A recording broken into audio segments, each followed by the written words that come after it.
ಪ್ರಯಾಣಿಕರೇ ಗಮನಿಸಿ, ಮುಂದಿನ ನಿಲ್ದಾಣ ಬೆಂಗಳೂರು ಮಹಾನಗರ.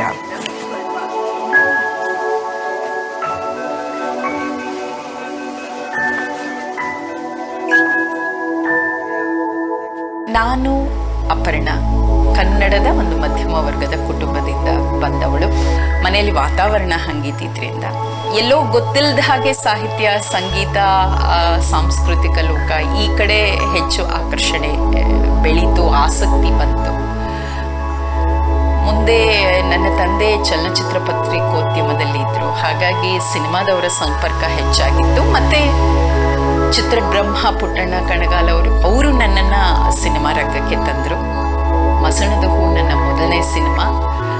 ಕರ್ನಾಟಕದಲ್ಲಿ ಕಿರುತೆರೆ ಮಾಧ್ಯಮ ಹುಟ್ಟಿದ ಆರಂಭದಲ್ಲಿ ನಾನು ಅದರಲ್ಲಿ ನಾಟಕಗಳನ್ನ ಮಾಡ್ತಾ ಇದ್ದೆ. ಆನಂತರ ನಿರೂಪಕಿಯಾಗಿ ಅಲ್ಲಿ ಸೇರಿಕೊಂಡೆ.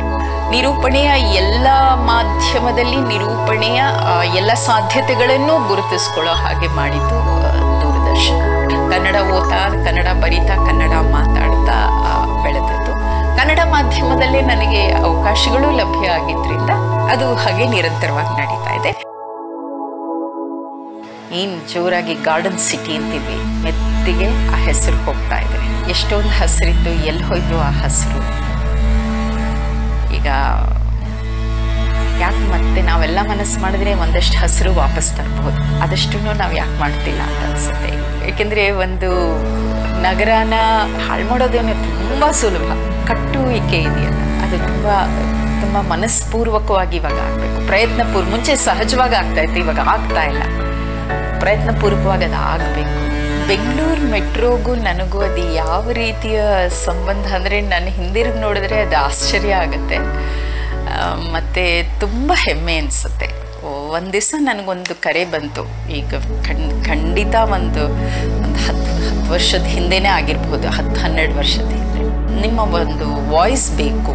ಯಾವುದಕ್ಕೆ? ಮೆಟ್ರೋಗೆ. ಆಮೇಲೆ ಏನು ಇದು ಅಂತ ಹೇಳಿದಾಗ, ನಿಮ್ಮದು ಒಂದು ವಾಯ್ಸ್ ಸ್ಯಾಂಪಲ್ ಕೊಡಿ ಅಂತ. ನಿಜ ಹೇಳಬೇಕಂದ್ರೆ ವಾಯ್ಸ್ ಸ್ಯಾಂಪಲ್ ಎಲ್ಲ ಕೊಡಬೇಕು ಆ ಥರ ಅದೆಲ್ಲ ಏನೂ ಗೊತ್ತಿರಲಿಲ್ಲ ನನಗೆ. ಇನ್ನೂ ಚೆನ್ನಾಗಿ ಜ್ಞಾಪಕ ಇದೆ, ಇಂಗ್ಲೀಷ್ ಪತ್ರಿಕೆ, ಕನ್ನಡ ಪತ್ರಿಕೆ ಇಟ್ಕೊಂಡು ಒಂದೊಂದು ಪ್ಯಾರಾಗ್ರಾಫ್ ಓದ್ಬಿಟ್ಟು ರೆಕಾರ್ಡ್ ಮಾಡಿ ನಾನು ಕಳಿಸಿದ್ದಿದ್ದು ಅದನ್ನು. ಆಮೇಲೆ ನನಗೆ ಫೋನ್ ಮಾಡಿ ಹೇಳಿದ್ರು, ಅಂದರೆ ಅಲ್ಲಿ ಒಂದು ಚೆನ್ನೈನಲ್ಲಿ ಆಗ ಇದೆಲ್ಲ ನಿರ್ಧಾರ ತಗೊಂಡಿದ್ದಂತೆ, ಅಲ್ಲಿ ಅವರು ಈ ವಾಯ್ಸ್ ಇರಲಿ ಅಂತ ನನ್ನ ವಾಯ್ಸ್ನ ಸೆಲೆಕ್ಟ್ ಮಾಡಿದ್ರಂತೆ. ಆಮೇಲೆ ನನಗೊಂದು ಮೇಲ್ ಕಳಿಸಿದ್ರು, ಈ ಥರ ನಿಮ್ಮ ವಾಯ್ಸ್ ಸೆಲೆಕ್ಟ್ ಆಗಿದೆ, ಈ ಥರ ನೀವು ಒಂದು ಕಾಂಟ್ರಾಕ್ಟಿಗೆ ಸೈನ್ ಹಾಕಬೇಕು. ಖುಷಿ ಆಯಿತು ಸಹಜವಾಗಿ. ಆಮೇಲೆ ಅಲ್ಲಿಗೆ ಹೋದೆ, ಮತ್ತು ನೋಡಿದ್ರೆ ದೊಡ್ಡ ಸ್ಕ್ರಿಪ್ಟು. ಅಲ್ಲಿ ನಮ್ಮ ಬಡಾವಣೆಗಳ ಹೆಸರೆಲ್ಲ ಇದೆ, ಜಯನಗರ್, ಏನೋ ಈಗ ಏನೇನು ಬರುತ್ತೆ, ಬಾಗಿಲನ್ನು ತೆರೆದು, ಇದೆಲ್ಲ ಹೆಂಗೆ, ಇದೆಲ್ಲ ಯಾಕೆ? ಆಮೇಲೆ ನಾನು ಅವ್ರನ್ನ ಕೇಳಿದೆ, ನನಗೆ ಐಡಿಯಾ ಇಲ್ಲ ಇದು ಹೆಂಗೆ ಬರುತ್ತೆ.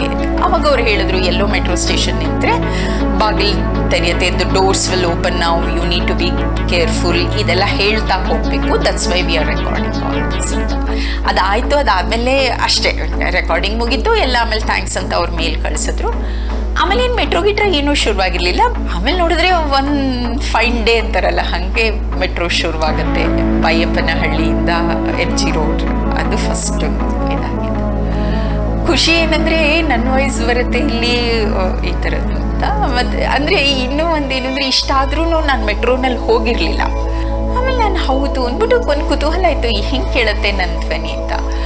ಒಂದು ದೀಪಾವಳಿ ದಿವಸ, ಇವತ್ತು ಮೆಟ್ರೋಲ್ ಜಾಸ್ತಿ ರಶ್ ಇರಲ್ಲ ಅಂತ ನಮ್ಮ ಮನೆಯವರೆಲ್ಲ ಇದು ಮಾಡಿ MG ರೋಡ್ ತನಕ ಹೋಗಿ, ಬನಶಂಕರಿಯಿಂದ MG ರೋಡ್ ತನಕ ಹೋಗಿ, MG ರೋಡಿಂದ ಬೈಯಪ್ಪನಹಳ್ಳಿಗೆ ಮೆಟ್ರೋ ಪ್ರಯಾಣ ಹೆಂಗಿರುತ್ತೆ ಮತ್ತು ನನ್ನ ಧ್ವನಿ ಹೆಂಗೆ ಕೇಳುತ್ತೆ ಅಂತಲೇ ಹೋದ್ವಿ.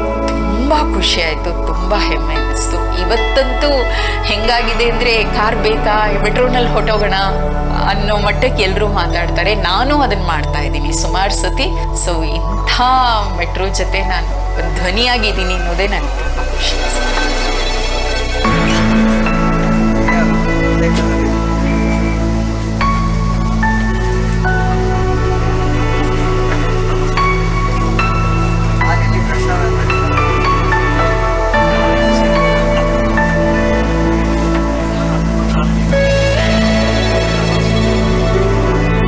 ಮುಂದಿನ ನಿಲ್ದಾಣ